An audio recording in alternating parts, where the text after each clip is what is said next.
Salut à tous, vous avez été vraiment nombreux à regarder la vidéo sur le Routing Home Studio en collaboration avec Dominique du Delta Sigma Studio et ça fait vraiment plaisir. Merci à tous. Et aujourd'hui on va faire un petit peu le focus sur le routing du Baba Home Studio. C'est parti.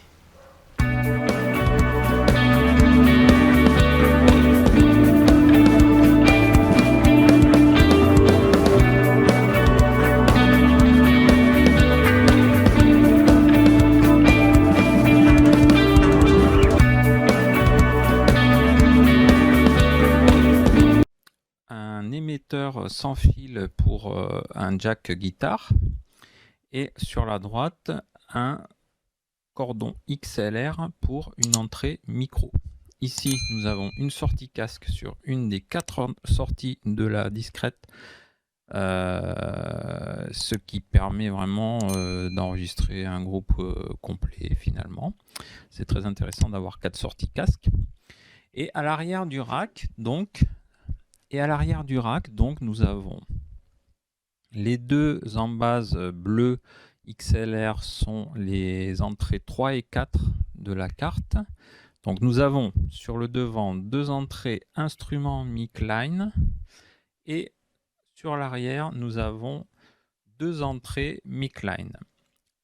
Juste à droite nous avons deux jacks superposés qui sont dirigés, ce sont les sorties 1 et 2 de la carte son qui sont dirigées vers les entrées 1 et 2 du compresseur SSL stéréo, ici. Et donc les sorties sortent dans le patch. Juste à droite, nous avons un jack qui va vers l'entrée ligne du 1073. Alors le 1073 de AML, que j'ai eu la chance de construire, a la bonne idée d'avoir deux entrées séparées. Une entrée micro, que l'on voit ici, qui est reliée à l'entrée micro du 1073, et une entrée ligne, qui est reliée donc à la carte son directement par ce jack. Ensuite, nous avons deux jacks qui partent vers les monitors. Ici, nous avons le cordon Thunderbolt vers le PC et ici, le cordon d'alimentation de la carte. Maintenant, nous allons voir en détail ce qu'il en est de ce petit rack de périphérique avec son mini patch.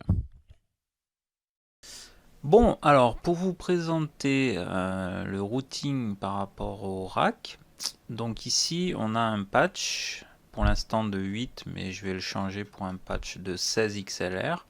Donc il va falloir que je me mette au fer à souder. Donc en fait, ce qui se passe, c'est que j'utilise deux petits câbles. Pourquoi? Parce que c'est un patch très simple. Au niveau des entrées, nous avons une entrée micro qui est reliée à ce préamp, le 1. Une entrée micro qui est reliée au 1073.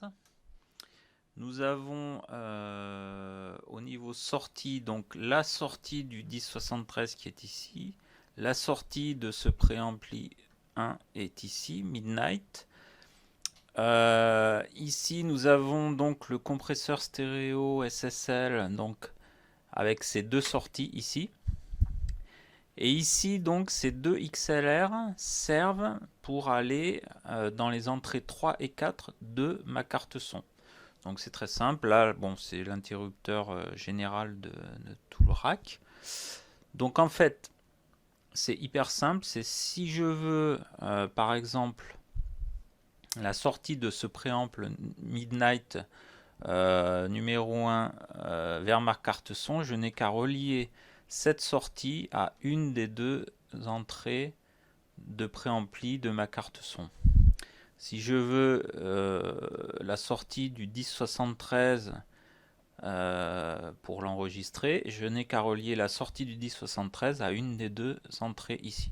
Donc je peux relier à la limite les deux sorties de préampli en même temps sur les entrées 3 et 4 de ma carte son.